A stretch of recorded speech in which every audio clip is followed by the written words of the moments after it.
मोहनजोदड़ो ऐं सिंधु माथिरीअ जी तहज़ीब। सिंधु माथिरीअ जो तारीख़ी माॻु जेको लाड़काने ज़िले जे ॾोकिरी शहर खां तक़रीबन 6 किलोमीटर जे मुफ़ासिले ते आहे, जंहिंखे मोहनजोदड़ो मतिलबु मोहननि जो ढेर सॾियो वञे थो, या मोहन जो दड़ो मतिलबु हिंदकी नालो कृष्णा जे नाले सां पढ़ंदा ऐं ॿुधंदा आया आहियूं, पर तहक़ीक़ात ऐं इलाइक़े वासियुनि मूजिबि हिन जो असुलु नालो मोहनजोदड़ो मतिलबु नक साम्हूं या मुंहं साम्हूं आहे। उन नाले जो तालुक़ु सिंधु नदीअ सां आहे, छाकाणि त सिंधु नदी मोहन जे दड़े जे नक साम्हूं या मुंहं साम्हूं आहे। मोहनजोदड़ो सिंध जे माण्हुनि जी 5000 साल पुराणी तहज़ीब, सक़ाफ़त, तमदन ऐं रहणी करणीअ जो चिटो सबूत आहे। जंहिं दौर में माण्हुनि जी रहणी करणी जबलनि ऐं गारनि में हुई ऐं तन खे ढकण लाइ कपिड़ा बि न हुआ, उन दौर में मोहन जे दड़े जे माण्हुनि जी रहणी करणी शानदार ऐं जानदार हुई। मोहन जे दड़े जे माण्हुनि जे घरनि जूं अॾावतूं उन दौर में बि पकियुनि सिरनि सां ठहियल हुयूं। ओसारी ऐं मिटीअ जो गारो इस्तेमालु कंदा हुआ। कुझु घरनि में हिकु कमरो त कुझु घर घणनि कमरनि ते मुश्तमिल पिणु हूंदा हुआ। हर घर में हिकु वॾो गुसलखानो मौजूदु हो। गुसलखाननि जी नेकालीअ जो सिस्टम घिटियुनि खां ॿाहिरि नालियुनि में हूंदो हो।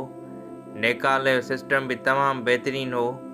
घरनि जा अंगण कुशादा ऐं कमरा हवादार हूंदा ऐं तक़रीबन घरनि में साफ़ पाणीअ लाइ खूह पिणु मौजूदु हूंदा हुआ, जितां ॿिया माण्हू बि पाणी भरींदा हुआ, ऐं हिकु वॾो तलाउ पिणु मौजूदु आहे, जंहिंजी ड्रैग 12 मीटर ऐं वेकर 8 मीटर आहे। मतिलबु त मोहन जे दड़े जे माण्हुनि जी अॾावतुनि खे ॾिसंदे उन ॻाल्हि जो अंदाज़ो लॻाए सघिजे थो त ही घरनि ठाहिण ऐं अॾावतुनि जा सुठा कारीगर हुआ। हिननि जी कारीगरी, महारत ऐं रिथाबंदी उन दौर में बि कमाल जी हुई। अमेरिका जे मशहूरु माहिर फल्कियात ऐं मशहूरु लेखक नेल डेग्रेस टायसन पिणु हिकु डॉक्यूमेंट्री वीडियो में जदीद तरीक़े सां ॿुधाईंदे चयो आहे त जॾहिं यूनान जा माण्हू नंढनि क़बीलनि में हेॾां होॾां लॾ पलाण कंदा हुआ, उन दौर में क़दीम सिंधु तहज़ीब मोहन जे दड़े जा माण्हू ख़ूबसूरत शहर मोहन जे दड़े में रहंदा हुआ। हिननि खे पंहिंजी ॿोली हुई, शयुनि खे मापण जा औज़ार हुआ। वॾी ॻाल्हि त हिन वटि नेकालीअ जो बहितरीनु निज़ाम हो, जेको अञा ताईं केतिरनि ई शहरनि में कोन्हे। अजब जी ॻाल्हि आहे त मोहन जे दड़े में किथे बि जंगी औज़ार कोन मिलिया। मोहन जे दड़े जी खंडरात जी दरियाफ़त सन 1911 ईस्वी में मिस्टर भंडारकर कई। मोहन जो दड़ो उन जी खोटाईअ जो ज़िम्मो सन 1922 ईस्वी में सर जॉन मार्शल खे ॾिनो वियो, जेको उन दौर में आर्कियोलॉजी सर्वे जो डायरेक्टर जनरल हूंदो हो। सन 1930 ईस्वी ताईं मोहन जे दड़े जी खोटाईअ जो कमु सर जॉन मार्शल सर अंजाम ॾिनो।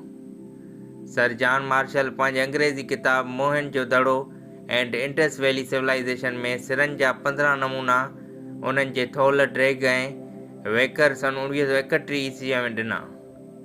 सिंध में 9 इंची सिर जो इस्तेमालु 5 सदीअ जे मोहन जे दड़े बुद्ध स्तूपा में बि कयल नज़र अचे थो, जॾहिं त वॾी वॾी सिर अटिकल 20 इंच या 2 फुट डिघी आहे।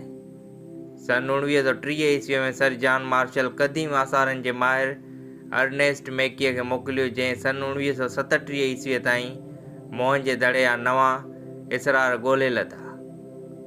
सन 1950 ईस्वी में हुकूमत पाकिस्तान मोहन जे दड़े जी वधीक खोटाईअ लाइ मोर्टी मिरोल खे घुरायो, जंहिं अनाज जा गुदाम ऐं हिफ़ाज़ती भितियूं ॻोल्हे लथियूं। सन 1965 ईस्वी में डॉक्टर डेलिस दड़नि जी गहराई मालूम करण जी कोशिशि कई। सन 1974 ईस्वी में माइकल जॉनसन हितां निकितल सामान जो मोहन जे दड़े सां वाबस्तगीअ जो जाइज़ो वरितो। उन खां पोइ के.एन. डिक्शट, एडी सिद्दीकी, मिस्टर हरग्रेव्स ऐं मिस्टर मुनीर आर्कियोलॉजीअ जे उन्हनि सभिनी अमलदारनि जो मक़सदु हो त सिंध जे मोहन जे दड़े में रहंदड़ 5000 साल पुराणी तहज़ीब, सक़ाफ़त, तमदन ऐं रहणी करणी, मतिलबु उन्हनि सभिनी राज़नि खे ॼाण हो जेके मोहन जे दड़े जे माण्हुनि सां वाबस्ता हुआ।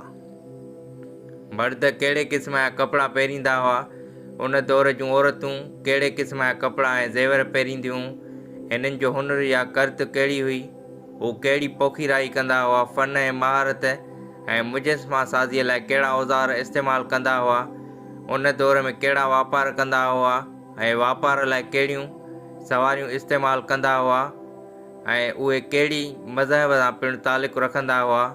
खोटराईअ दौरान जेके शयूं मिलियूं आहिनि उन्हनि जो मुशाहिदो करे मोहनजोदड़े जे खंडरात जी लिकियल राज़नि खे दुनिया जे साम्हूं आंदो। मोहनजोदड़े जी खोटराईअ दौरान लदल नवादार रात में ठिकर जा थांव, टामे जा थांव, किंग प्रीस्ट जो मुजस्मो, डांसिंग गर्ल जो मुजस्मो, सोन ऐं चांदी जा ज़ेवर, ढॻीअ जूं मूर्तियूं, डांद गाॾी, महरूं पथर जूं छुरियूं वग़ैरह वग़ैरह शामिल आहिनि। मोहनजोदड़े में रहंदड़ माण्हू वापारी ऐं कारीगर हुआ। पथरनि खे अन्न पीअण लाइ पथर जा जंडर ठाहींदा हुआ, कुझु पोखीराई कंदा हुआ।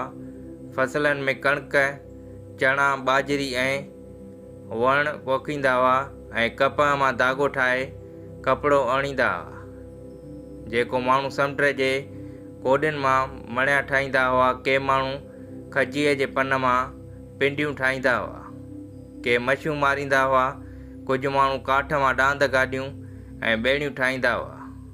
मोहनजोदड़े मां मिलियल पथरनि जी मूर्तियुनि, किंग प्रीस्ट ऐं मोहरनि ते उकिरियल तस्वीरुनि मां अंदाज़ो लॻाए सघिजे थो त सिंधु माथिरी जा माण्हू कहिड़े क़िस्म जा कपिड़ा पाईंदा हुआ। मर्द चेल सां कपिड़ो ॿधंदा हुआ ऐं खाॿे कुल्हे जे पासे ॾांहुं चादर ओढ़ींदा हुआ, जेका सिंध सक़ाफ़त अजरक जहिड़ी हूंदी हुई।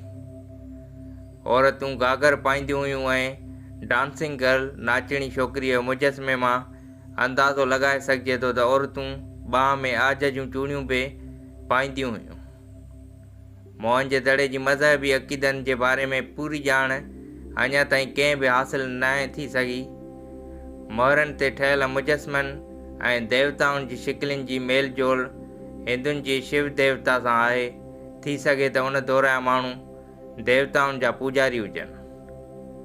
सिंधु तहज़ीब मोहनजोदड़े जे माण्हुनि जी तबाहीअ जो कारण अञा मालूम न थी सघियो आहे, पर आर्कियालॉजिस्ट ऐं तारीख़दान मुताबिक़ मोहनजोदड़े जा माण्हू हमलेआवरनि जे कंहिं वॾे हमले में तबाह कयो वियो हूंदो, या कुदरती आफ़त, ॿोॾि या ज़िलज़िलो सिंधु तहज़ीब जी तबाहीअ जो कारण बणियो हूंदो।